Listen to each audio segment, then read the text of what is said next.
तो हवे जोईए उदाहरणना दाखलाओ। पहलू उदाहरण है कार्बन, सिलिकॉन और जर्मेनियम ने एक समान लेटिस बंधारण धरावे छे। तो शा माटे कार्बन अवाहक है ज्यारे सिलिकॉन और जर्मेनियम ए अर्धवाहक है। ओके, तो कार्बन, सिलिकॉन और जर्मेनियम ए आवर्त कोष्टकना चौथा समूहना तत्व है। कार्बन है तो परमाणु क्रमांक केटलो कार्बननो 6। तमने नथी खबर कार्बननो परमाणु? इलेक्ट्रॉनिक संरचना पहली कक्षा में 2 इलेक्ट्रॉन, बीजी कक्षा में 4। ओके, सिलिकॉन नो परमाणु क्रमांक केटलो? 14। इलेक्ट्रॉनिक संरचना 2, 8, 4 અને જર્મેનિયમ નો પરમાણુ ક્રમાંક 32। ઇલેક્ટ્રોનિક સંરચના 18, 4। જો આ ત્રણેયમાં છેલ્લી કક્ષામાં 4 ઇલેક્ટ્રોન છે yani એક સમાન પ્રકારનું લેટિસ બંધારણ ધરાવે, પણ તેમ છતાંય આ બંને અર્ધવાહક અને આ અવાહક હોય, કારણ કે અહીંયા છેલ્લી કક્ષામાં 4 પણ બીજી કક્ષા જ છે। यानी कार्बन नी अंदर कार्बन ना न्यूक्लियस नी आजूबाजू जो इलेक्ट्रॉन है एनी पहली कक्षा में 2 इलेक्ट्रॉन और बीजी कक्षा में केटला 4 इलेक्ट्रॉन। यानी आ जे इलेक्ट्रॉन है ए न्यूक्लियस साथे वधारे आकर्षण बल थी जोड़ायेला हो, यानी एमने दूर करवा माटे तमारे प्रमाण में वधारे ऊर्जा आपवी पड़े, यानी कि एनी बेंड गैप ऊर्जा 5.4 इलेक्ट्रॉन वोल्ट हो। ओके, सिलिकॉन है एमा पहली संपूर्ण भरेल, बीजी संपूर्ण भरेल, त्रीजी में केटला यानी 4 है पण त्रीजी कक्षा में, यानी आना करता एनी बेंड गैप ऊर्जा केटली होय? ओછી होय, 1.1 इलेक्ट्रॉन वोल्ट। જ્યારે જર્મેનિયમ में तो पहली भरेल, बीजी भरेल, त्रीजी भरेल, જ્યારે चौथी कक्षा में जे न्यूक्लियस थी प्रमाण में वधारे दूर है એટલે एनी बेंड गैप ऊर्जा सिलिकॉन करता ओછી होय। केटली होय?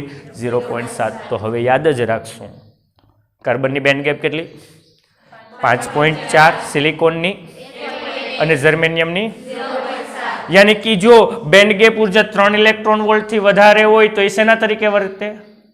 अवाहक तरीके। कोना तरीके वर्ते? माटे कार्बन अवाहक छे, ज्यारे सिलिकॉन अने जर्मेनियम केवा छे? अर्धवाहक छे। एमांय सौथी ओછી कोनी? जर्मेनियम नी। शा माटे? कारण के एमां 4 वेलेंस इलेक्ट्रॉन न्यूक्लियस थी प्रमाण में वधारे दूर छे, ओछा आकर्षण बल थी जोड़ायेला होय। ओके, नेक्स्ट जोईए उदाहरण नंबर 2।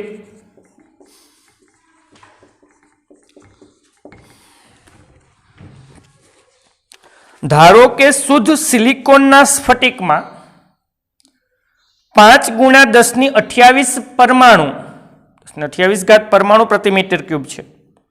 तेने 1 पीपीएम, पीपीएम एटले पार्ट्स पर मिलियन, मिलियन एटले 10 लाख, 10⁶, 10⁶ में 1 सांद्रता साथे आर्सेनिक वडे डोप करवामां आवे छे। तो इलेक्ट्रॉन अने होलनी संख्या घनता गणो। अहीं इंट्रिंसिक संख्या घनता ni 1.5 गुणा 10⁻16 मीटर प्रति क्यूब आपेल छे। ओके, आ टाइपना एमसीक्यू पूछी शकाय, कारण के कुल परमाणु स्फटिक में कुल परमाणु केटला छे? 5 गुणा 10⁻28 परमाणु प्रति मीटर क्यूब। एमां आर्सेनिक नी अशुद्धि उमेरवामां आवे।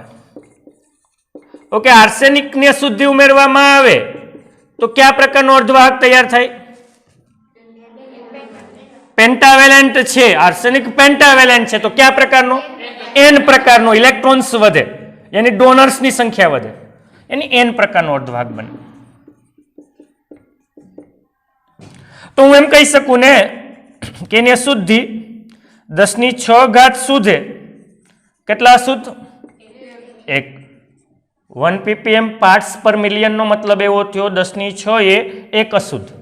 तो कुल કેટલા પરમાણુ છે? એ કેટલા? એ જેટલા અશુદ્ધ પરમાણુ હોય એટલા વધારાના ઇલેક્ટ્રોન્સ સ્ફટિકને પ્રાપ્ત થાય. મેન પ્રકારના અર્ધવાહકમાં કીધું યાની કે અહીંયા ડોનર ઇલેક્ટ્રોનની સંખ્યા અથવા તો નંબર ઓફ ઇલેક્ટ્રોન્સ કેટલા હોય તો કે 5 ગુણ્યા ક્રોસ ગુણાકાર 5 ગુણ્યા 10 ની ભાગ્યા 10 ની યાની 5 ગુણ્યા 10 ની કેટલી 22 5 ગુણ્યા 10 ની 22 તો નંબર ઓફ ઇલેક્ટ્રોન્સ તમને મળી ગયા. હજી નંબર ઓફ હોલ્સ મેળવવા અહીંયા તમને ઇન્ટ્રિન્સિક સંખ્યા ઘનતા આપી. ઇન્ટ્રિન્સિક સંખ્યા ઘનતા કેટલી છે 1.5 ગુણ્યા 10 ની 16 ઘાત મીટર પ્રતિ ક્યુબ. તો નંબર ઓફ ઇલેક્ટ્રોન્સ છે, ઇન્ટ્રિન્સિક સંખ્યા ઘનતા છે, હોલની સંખ્યા ઘનતા મેળવવી. કોણ બોલશે કે આ ઇક્વેશનનો યુઝ કરું? પુનઃ સંયોજન દરની થિયરી યાદ કરો. ni square is equal to શું થાય ne ઇન્ટુ nh. તો nh ને કરતા બનાવું તો ni સ્ક્વેર યાની 1.5 નો વર્ગ 10 ની 16 દૂને કેટલી 32 છેદમાં નંબર ઓફ ઇલેક્ટ્રોન્સ છેદમાં 5 ગુણાકારમાં 10 ની કેટલી 22 5 ગુણ્યા 10 ની કેટલી 22 સાદુરૂપ આપવું 1.5 નો વર્ગ એટલે 2.25 રેડી.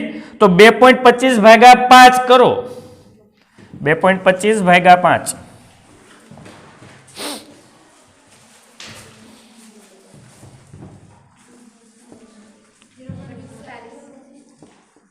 ગુણ્યા 22 ઉપર ગયા માઇનસ 32 માંથી 22 ગયા 10 ની કેટલી 10 यानी 4.5 गुणा 10 ની 9 घात प्रति मीटर क्यूब आटला नंबर ऑफ होल्स हशे.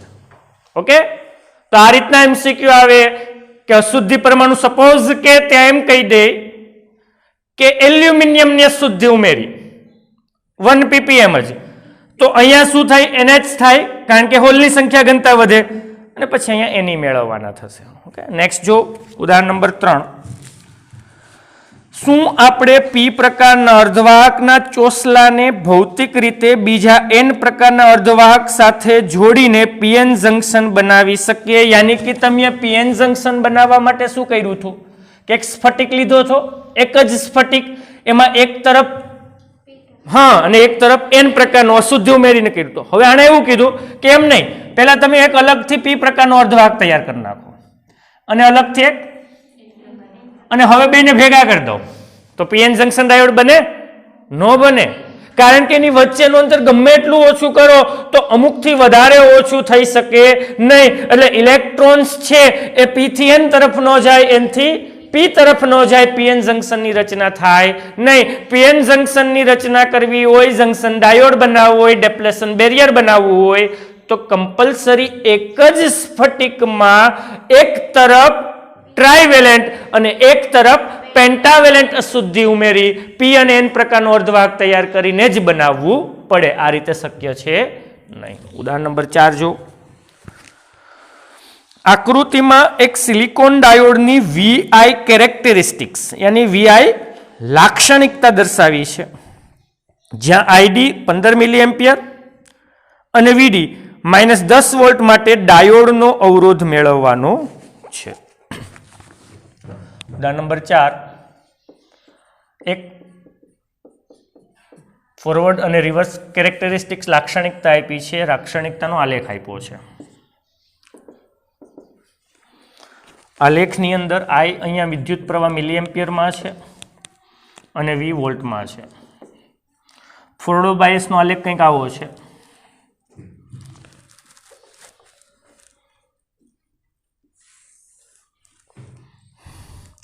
જ્યાં 10 મિલી એમ્પિયર પ્રવાહ 0.7 વોલ્ટે મળે છે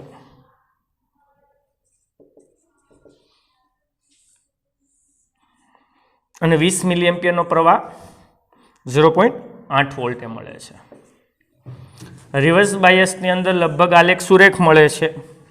તો અહીંયા -10 વોલ્ટે તમારે રિવર્સ બાયસનો અવરોધ મેળવવાનો છે અને અહીંયા વિદ્યુત પ્રવાહ 1 માઇક્રો એમ્પિયર છે. તો ફોરવર્ડ બાયસ અને રિવર્સ બાયસ બંનેના અવરોધ જુદા જુદા હોય, મેં ત્યારે તમને કીધું હતું. તો ફોરવર્ડ બાયસનો અવરોધ શું થાય? તો કે I વિરુદ્ધ V નો આલેખનો ઢાળ મેળવી લેવાનો ને એ ઢાળનું ઉલટું હોય એ ફોરવર્ડ બાયસનો અવરોધ. તો I વિરુદ્ધ V નો આલેખનો ઢાળ કંઈક આટલો છે. તો અવરોધ R બરાબર શું થશે? ઉલટો, એટલે ડેલ્ટા V ઉપર ના છેદમાં શું થાય? ડેલ્ટા. ડેલ્ટા V એટલે અહીંયા છે 0.8 માઇનસ 0.1 એટલે સોરી 0.8 માઇનસ 0.7 એટલે 0.1 છેદમાં ડેલ્ટા I 20 માઇનસ કેટલા એટલે કેટલા 10 અને મિલી છે એટલે 10 ની માઇનસ શું કહું 3. 10 ની માઇનસ 3 ઉપર ગઈ પ્લસ 3. અહીંયા માઇનસ 1 છે એટલે 3 માંથી 1 જાય 10 ની 2. 10 ની 2 ભાગ્યા 10 એટલે 10 ની 1. તો ફોરવર્ડ બાયસનો અવરોધ કેટલો આવ્યો? 10. ઓકે, હવે રિવર્સ બાયસનો અવરોધ મેળવવો, પણ કઈ વોલ્ટેજ છે?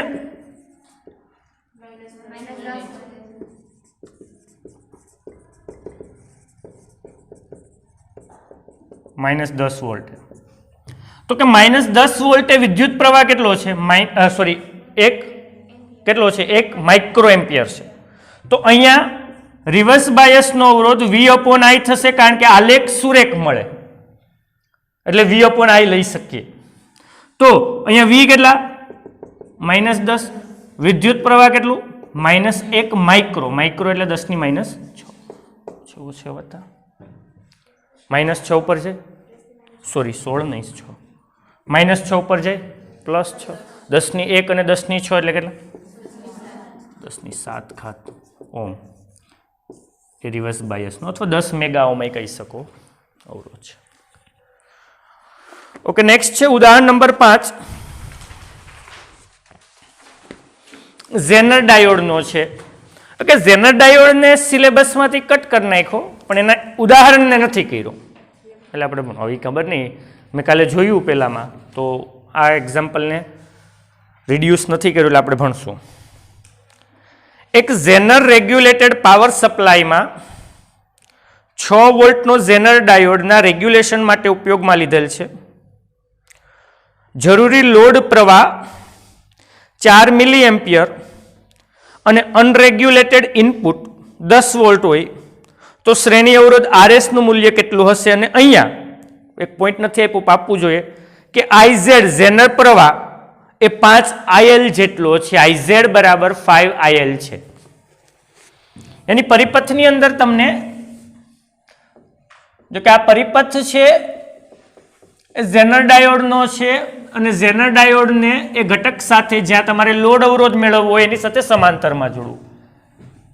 અહીંયા અનરેગ્યુલેટેડ વોલ્ટેજ આવે, યાની કે વોલ્ટેજમાં વધઘટ થયા કરે એને અનરેગ્યુલેટેડ વોલ્ટેજ કહેવાય. કેટલાય મારો ઝેનર ડાયોડનો ટોપિક જોયો હતો? બહુ સારું કર્યું. તો અનરેગ્યુલેટેડ એટલે શું ખબર? આપણે રેક્ટિફાયર બનાવ્યું હતું જે એસીનું ડીસીમાં રૂપાંતર કર્યું. એમાં એસીના ઘટક હતા પલ્સેટિંગ એસી. એને કોણ દૂર કરતું હતું? ફિલ્ટર. ફિલ્ટર પરિપથ, યાની તમને શુદ્ધ ડીસી મળતો હતો. પણ કદાચ કોઈક સબસ્ટેશનની અંદર કોઈક શોર્ટ સર્કિટ થઈ તો વોલ્ટેજમાં વધઘટ થાય કે નહીં? સપોઝ કે વોલ્ટેજ છે એસી વોલ્ટેજ 230 ને બદલે 600 થઈ ગયું હતું, તો અહીંયા ડીસી પણ ડબલ થઈ જાય, ટ્રબલ થઈ જાય.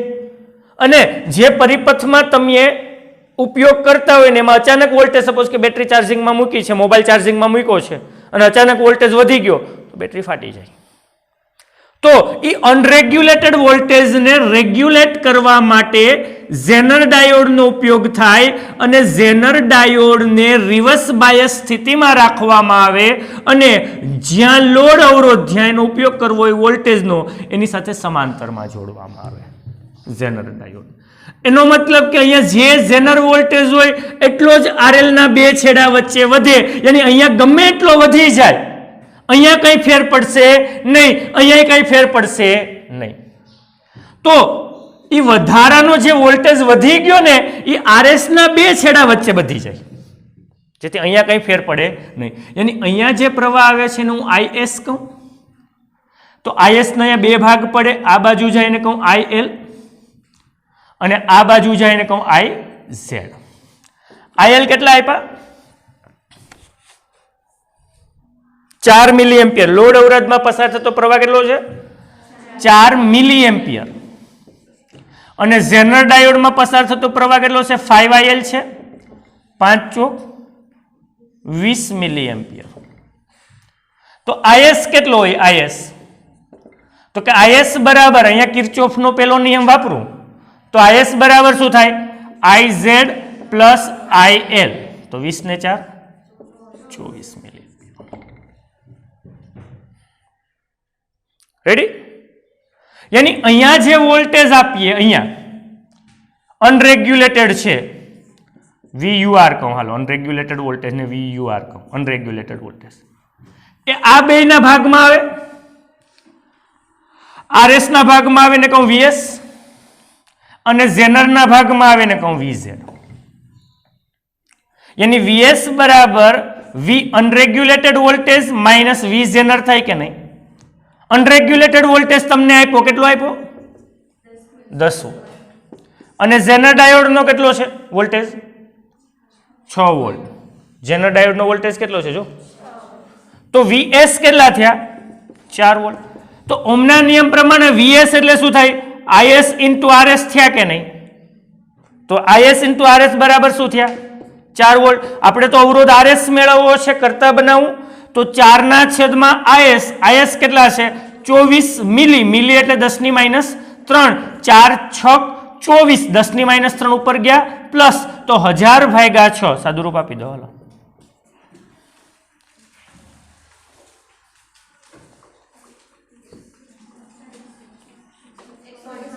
એકસો 66.6 મળી ગયો જવાબ જો કે આમ તો ઝેનર નો કન્સેપ્ટ હતો પણ ઉપયોગ તો કિર્ચોફના નિયમ જેવો થયો પ્રવાહ વિદ્યુત જેવું થયું રેડી નેક્સ્ટ વન જો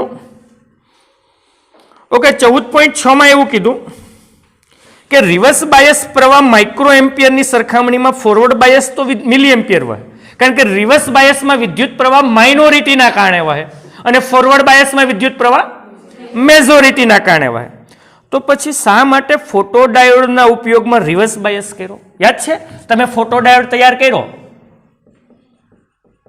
એમાં પીએન જંક્શનને કયો બાયસ રાખ્યો રિવર્સ બાયસ હવે તમે રિવર્સ બાયસ શા માટે ભાઈ તમને ફોરવર્ડ બાયસમાં વધારે વિદ્યુત પ્રવાહ મળે છે તો રિવર્સ બાયસ શા માટે કર્યો તો કેટલા માટે કર્યો કે ફોટોડાયોડમાં જે પ્રવાહ મળે એનો કઈ ઉપયોગ આપણે બલ્બ ચલાવવા પંખો ચલાવવા નથી કરવાનો ફોટોડાયોડનો ઉપયોગ માત્ર એટલો જ છે કે આપાત થતા પ્રકાશને પારખવા માટે ડિટેક્ટ કરવા માટે યાની કે જો અહીંયા વધારે પ્રવાહ હોય સપોઝ કે ફોરવર્ડ બાયસના લીધે યાની કે સૂક્ષ્મ તીવ્રતામાં ફેરફાર થાય તો અહીંયા વિદ્યુત પ્રવાહમાં થતો ફેરફાર નોંધી શકાય નહીં પરંતુ માઇનોરિટી હોલ્સના એટલે પીમાં ઇલેક્ટ્રોન આનમાં હોલ્સ રેડી ને માઇનોરિટીના કારણે હોય એ વિદ્યુત પ્રવાહ પહેલેથી ઓછો જ હોય વિદ્યુત પ્રવાહ બહુ ઓછો હોય યાની અહીંયા તીવ્રતામાં ફેરફાર થયો તો આમાં થતો ફેરફારને તમે પારખી શકો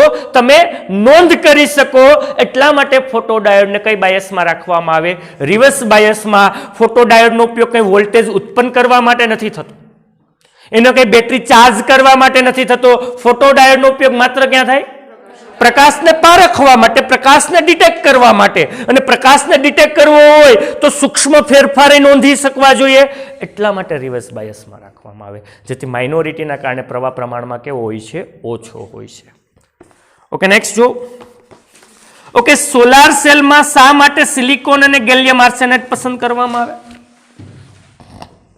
ઓકે સોલાર સેલ છે એ આપણે ભણ્યા ત્યારે તમને કીધું હતું કે એવા દ્રવ્ય ઉપયોગ કરવાના કે જેની બેન્ડ ગેપ ઉર્જા કંઈક 1 ઇલેક્ટ્રોન વોલ્ટથી 1.8 ઇલેક્ટ્રોન વોલ્ટની વચ્ચે હોય કીધું હતું ને ત્યારે ફોટોડાયોડમાં અલગ લાઇટ ઇમિટિંગ ડાયોડમાં અલગ લાઇટ ઇમિટિંગમાં 1.8 થી 3 વચ્ચે કારણ કે એને પ્રકાશ આપણે ઓળખી શકવા જોઈએ દ્રશ્ય પ્રકાશ હોવા જોઈએ જ્યારે સિલિકોન અને ગેલિયમ આર્સેનાઇડ જેની બેન્ડ ગેપ ઉર્જા ઓછી છે સિલિકોનની કેટલી છે 1.1 અને ગેલિયમ આર્સેનાઇડની કેટલી છે 1.5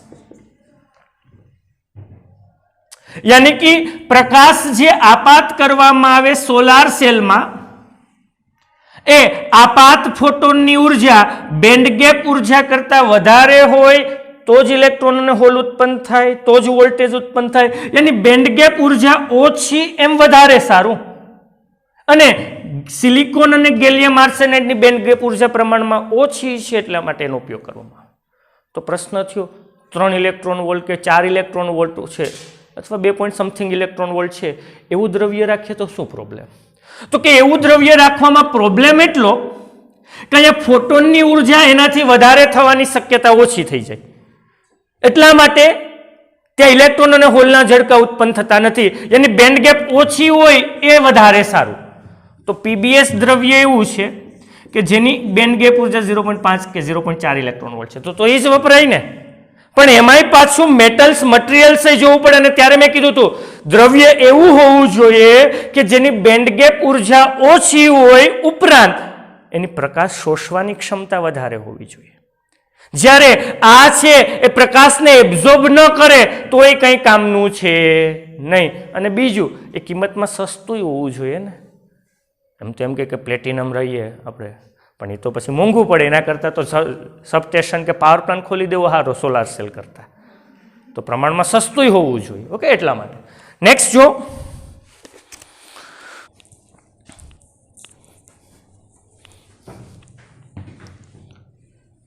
એ પણ 0 બી પણ 0 તો આઉટપુટ શું થાય? 0 + 0 એટલે 0. ઓર ગેટ એટલે પ્લસ યાદ રાખવાનું. T1 થી T2 વચ્ચેનો સમય હોય એમાં એ ઇનપુટ શું છે? બી શું છે? તો 0 + 1 શું થાય? 1. તો આઉટપુટ શું મળશે? 1 મળશે. T2 થી T3 વચ્ચેના સમયમાં એ શું છે? બી શું છે? તો 1 + 1 શું થાય? હા, આરતી કે 2. બે જ હોય ડિજિટલ લોજિકમાં, ક્યાંક તો 0 હોય, ક્યાંક તો 1 હોય. ઓકે, 1 + 1 1 થાય, કેરી 1 થાય. ઓકે, તો અહીંયા 1 આવશે. T3 થી T4 વચ્ચેના સમયમાં એ શું હોય? બી શું હોય? 0 + 1. T4 થી T5 માં એ શું હોય? બી શું હોય? 0 + 0 શું થાય? T5 થી T6 માં એ શું હોય? બી શું હોય? 0 + 1 શું થાય? અને T6 થી વધારે સમયમાં એ પણ 0, બી પણ 0, તો વાય શું થાય? 0. અને બસ આ થઈ ગયું. બીજું કંઈ છે જ નહીં. આમ લાગતું હતું આમાં શું કંઈ નથી. જો અહીંયા શું છે? એ અને બી ઇનપુટ તરંગ આપેલ છે. આઉટપુટ વાયમાં કયો ગેટ છે? જો ઉદાહરણ 9 માં આઉટપુટ વાયમાં કયો ગેટ છે? એન્ડ છે ને. એન્ડ એટલે ડોટ. યાની એ T1 થી ઓછા સમયમાં એ પણ 0, બી પણ 0, તો વાય શું થાય? 0.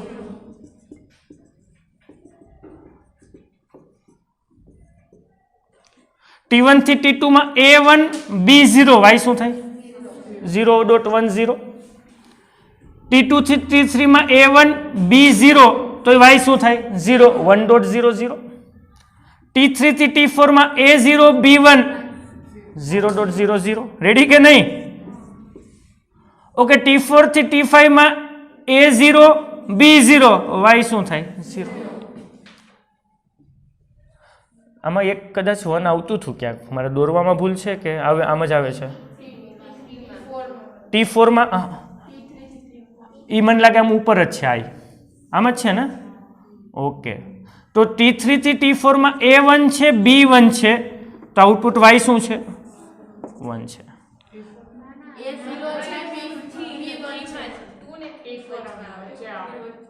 હું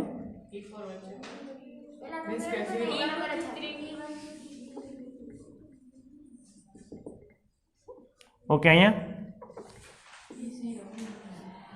તો આ 1 છે, તો 0.11 જ આવે. પણ મને લાગે ઓકે, એક મિનિટ હું જોઈએ જ લઉં.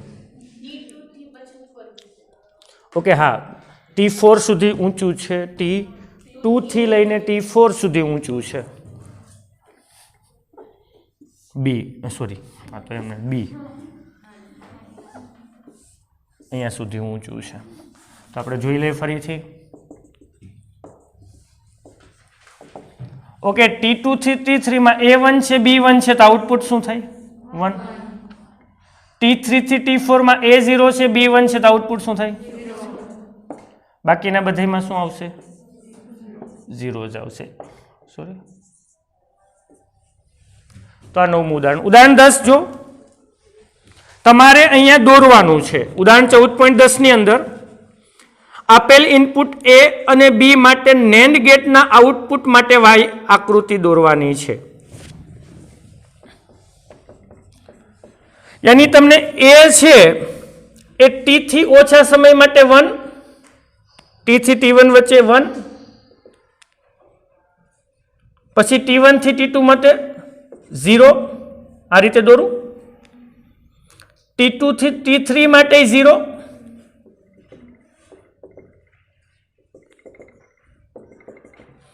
T2 થી T3 માટે 0, T3 થી T4 માટે પાછું 1,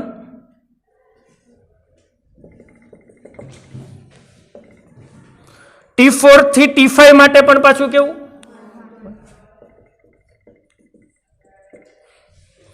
T5 થી T6 માટે કેવું?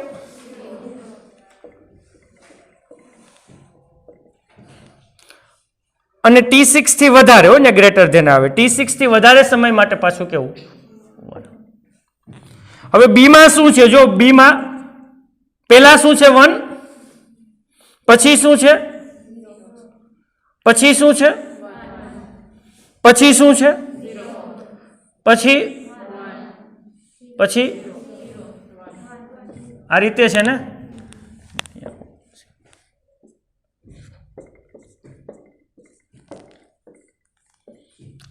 તો ગેટ કયો છે? જોજો ગેટ કયો છે? NAND gate. NAND ગેટમાં શું થાય? ડોટ નું ઉલટું, એન્ડ નું ઉલટું. તો અહીંયા 1.1 શું છે? 1.1 શું થાય? 1. 1 નું ઉલટું શું થાય? તો અહીંયા 0 આઉટપુટ મળશે. 0.0 શું થાય? NAND છે એટલે એનું ઉલટું શું થાય? 1.0 શું થાય? એનું ઉલટું 1.0, એનું ઉલટું 1.1, એનું ઉલટું, અને 0.0 એનું ઉલટું 1.1 એનું ઉલટું. બસ આમ જ છે, કંઈ છે નહીં, ખાલી આકૃતિઓ જ છે. બહુ ઇઝી વસ્તુ છે. તો અહીંયા ઉદાહરણ પૂરા કરીએ. સ્વાધ્યાયના એક્ઝામ્પલ્સ જો, બહુ ઇઝી છે, જોઈ લો. જોયા હતા કોઈએ? સોલ્વ કર્યા હતા. N પ્રકારના સિલિકોન માટે નીચેના વિધાનોમાંથી કયું સાચું છે?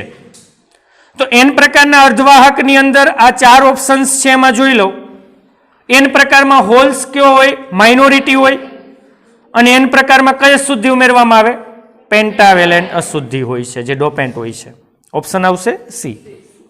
બીજું જો P પ્રકારના અર્ધવાહકમાં કયું ઓપ્શન સાચું છે?